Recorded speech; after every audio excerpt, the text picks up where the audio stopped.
Hello friends, मैं Arun Vishwakarma. Arun sir, मैं इस यूट्यूब चैनल पर एक बार फिर से आप सभी का स्वागत करता हूं। आज की इस वीडियो में हम डिस्कस करने वाले हैं एमपीटेड वर्ग 2 मेंस एग्जाम जिन भी बच्चों का अच्छा गया है, अब उनको आगे जरूरत पड़ेगी वेरिफिकेशन की। तो आज हम बात करने वाले हैं उन कैंडिडेट के जो गेस्ट फैकल्टी से या हम कह सकते हैं गेस्ट टीचर से बिलोंग करते हैं, आई मीन जो गेस्ट टीचर हैं।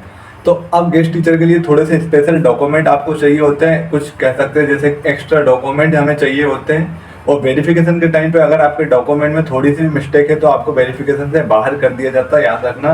तो जिन भी कैंडिडेट के, जिन भी स्टूडेंट के अच्छे मार्क्स है, उनको लग रहा है उनका मेरिट लिस्ट में नाम आ सकता है, उनको डॉक्यूमेंट वेरिफिकेशन की प्रोसेस तक पहुंचना पड़ेगा।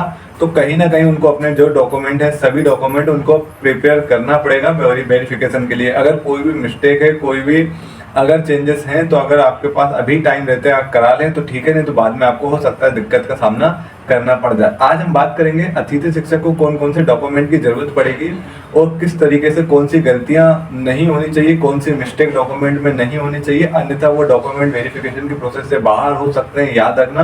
और थोड़ी सी भी अगर आपकी मिस्टेक पाई गई डॉक्यूमेंट में तो आप पूरी प्रक्रिया से बाहर किए जा सकते हैं। तो आपको इस चीज़ों में सावधानी रखनी है डॉक्यूमेंट में। आज हम बात करेंगे तो कौन कौन से डॉक्यूमेंट आपको नेसेसरी है, खासकर हम बात करेंगे अतिथि शिक्षकों के लिए। तो सबसे पहला तो आपके पास जो बेसिक है वो आपके पास है 10th की मार्कशीट। 10th की ओरिजिनल मार्कशीट आपके पास होना कंपलसरी है। कई केसेस में क्या होता है कि किसी बच्चे के पास अगर 10th की ओरिजिनल मार्कशीट गुम जाती है, हो सकता है, इन केसेस बहुत कम चांसेस है लेकिन कई बार ऐसे केसेस होते हैं रेयर केस में कि उनके पास ओरिजिनल मार्कशीट नहीं होती है। तो आपको क्या करना है, एमपी बोर्ड से, मध्य प्रदेश शिक्षा विभाग से, या फिर हम कह सकते हैं बोर्ड ऑफ सेकेंडरी एजुकेशन से, एमपी बोर्ड में आपको जाना है और यहाँ पर जो बोर्ड ऑफिस है वहाँ पर जाकर आपको अपनी डुप्लीकेट मार्कशीट निकलवानी है।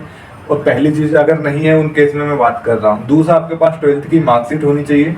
12th की मार्कशीट में आपके पास सेम वो डाटा होना चाहिए जो आपके पास 10th की मार्कशीट में, मतलब आपके नाम, father name, date of birth, जो भी 10th की मार्कशीट में वो ही पूरे नेम, सरनेम, आपके फादर्स नेम, वो ये सब मैच करना चाहिए 12th की मार्कशीट से। हालांकि डेट ऑफ बर्थ 12th की मार्कशीट में मेंशन नहीं होती है लेकिन 10th की मार्कशीट में मेंशन होती है। इसके बाद हम बात करें, क्योंकि ये वर्ग 2 का एग्जाम है, तो यहाँ पर आपको ग्रेजुएशन की मार्कशीट चाहिए होगी। और ग्रेजुएशन की मार्कशीट भी याद रखना, आपको ऑल सेमेस्टर की मार्कशीट चाहिए। अगर आपने सेमेस्टर वाइज एग्जाम दिया अपने ग्रेजुएशन के दौरान, ठीक है, तो आपको पूरे सेमेस्टर की मार्कशीट चाहिए होगी। और याद रखना, कई बार क्या होता है बच्चों के एटीकेटी आ जाती है सेमेस्टर में, तो आपको जो पास वाली मार्कशीट है वो आपको चाहिए होगी। और अगर जरूरत पड़े तो वो आपसे एटीकेटी की मार्कशीट भी मांग लेते हैं और एटीकेटी की मार्कशीट के बाद उसकी जो पास वाली मार्कशीट है वो भी आपकी चेक की जाती है। क्योंकि मैं वेरिफिकेशन की प्रोसेस से गुजरा हूँ, इसलिए मैं जानता हूँ किस तरीके से, कितनी बारीकी से जो डॉक्यूमेंट है उनको वेरीफाई किया जाता है। तो आपके पास पूरे 6 सेमेस्टर की मार्कशीट होनी चाहिए। अगर आपका एटीकेटी है किसी सेमेस्टर में तो आपको पास एटीकेटी की मार्कशीट, और इसके बाद जो अगर आपने एटीकेटी पास की है तो पास वाली एक और मार्कशीट आती है बाद में यूनिवर्सिटी के द्वारा, तो आपके पास वो मार्कशीट भी होनी चाहिए जिसमें आपके पास ये रिजल्ट हो पास वाला। इसके अलावा पीजी अगर आपने किया हो तो यहाँ पर पीजी की कोई ज़रूरत नहीं है, क्योंकि जो ग्रेजुएशन बेस पर ये क्वालिफिकेशन मांगी जाती है वर्ग 2 के लिए, तो आपके पास अगर पोस्ट ग्रेजुएशन है अच्छी बात है, नहीं है तो आपको वो शो करने की ज़रूरत भी नहीं है। दूसरा हम बात करते हैं, मेन है जो यहाँ पर अतिथि शिक्षक का जो अनुभव प्रमाण पत्र। यहाँ पर एटलीस्ट आपको जो कंडीशन है वो दी गई है कि आपके पास कम से कम 3 सत्र का अनुभव होना चाहिए और 3 सत्र में मिलाकर आपके 200 दिन भी कंप्लीट होने चाहिए। कई बार क्या होता है कि बच्चे एक सत्र में ही 200 दिन कंप्लीट कर लेते हैं लेकिन उनके 3 सत्र कंप्लीट नहीं होते हैं, तो वो सोचते हैं कि मेरा एक क्राइटेरिया कंप्लीट हो रहा है।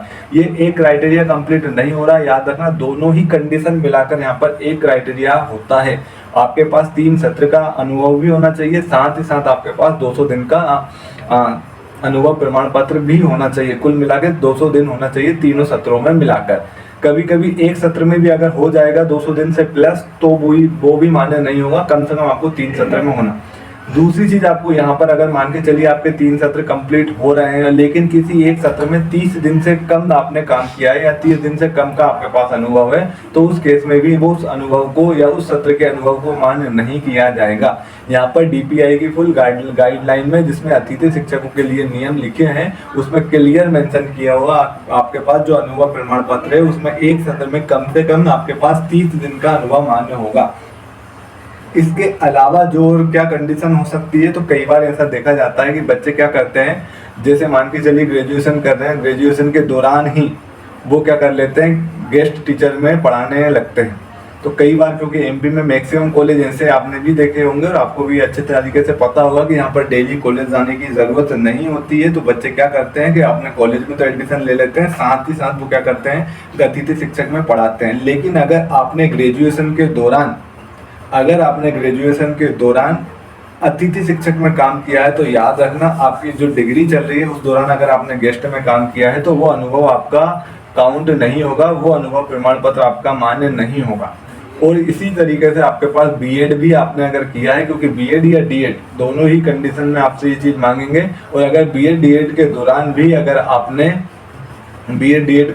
अगर आपने अतिथि शिक्षक में काम किया है, जैसे मान के चलिए जिस सत्र में आपने बीएड में एडमिशन लिया और उसी सत्र में आपने अनुभव भी लिया है अतिथि शिक्षक का, तो वो मान्य नहीं होगा। इस केस में आपका वो सत्र काउंट नहीं होगा। तो अगर ऐसी कोई कंडीशन है तो याद रखना आपका ये अनुभव मान्य नहीं होगा। कई बार बच्चों की कंडीशन ये भी आती है कि यहाँ पर पिछली साल जो एक मैंने नोटिस किया था पर्सनली गेस्ट फैकल्टी के वेरिफिकेशन के दौरान, तो यहाँ पर एक कंडीशन जो डीपीआई के द्वारा निर्देश दिया गया था कि अगर कोई स्टूडेंट अतिथि शिक्षक में काम कर रहा है और उसका जो कॉलेज है अगर वो एक ही क्षेत्र में पड़ता है, ठीक है, तो उस क्षेत्र में वो अनुभव मान्य होगा। तो याद रखना उस केस में भी ये मान्य नहीं होता है, क्योंकि और खासकर अब जो नियम है वो बदल दिया गया। पहले जो था अतिथि शिक्षक को क्लास वाइज पीरियड वाइज उनको सैलरी मिलती थी, लेकिन अब उनको मंथली वाइज सैलरी मिलती है। तो अब आप यहाँ पर ये नहीं कह सकते कि हमारा जो क्षेत्र है वो एक ही क्षेत्र में है।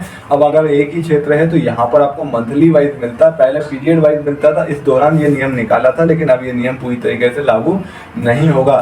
तो अगर ये कंडीशन आपकी जो मैंने आपको बताई है ये पूरी तरीके से सेटिस्फाई है तो आपको वेरिफिकेशन में टेंशन लेने की कोई भी ज़रूरत नहीं है। कई बार बच्चे पूछते हैं इसकी डिग्री की भी क्या ज़रूरत पड़ती है, तो डिग्री की यहाँ पर ज़रूरत नहीं पड़ती। याद रखना अगर आपने कोई बैचलर डिग्री की है, बीएससी बीए जो भी आपने किया है, तो वहाँ पर आपको डिग्री की ज़रूरत नहीं है, लेकिन आपको पूरी की पूरी मार्कशीट चाहिए। अगर किसी सेमेस्टर की मार्कशीट आपको नहीं मिल रही तो ये मत सोचना कि एक सेमेस्टर की मार्कशीट से काम चल जाएगा।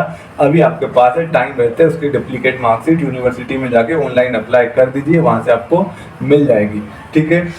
और इसके अलावा अगर आपको कोई भी इन्फॉर्मेशन चाहिए हो तो हमें ज़रूर कमेंट बॉक्स में कमेंट करें। और वर्ग 2 या शिक्षक भर्ती से जुड़ी इन्फॉर्मेशन पाने के लिए आप हमारे चैनल अरुण सर मैथ्स को जरूर सब्सक्राइब कीजिए।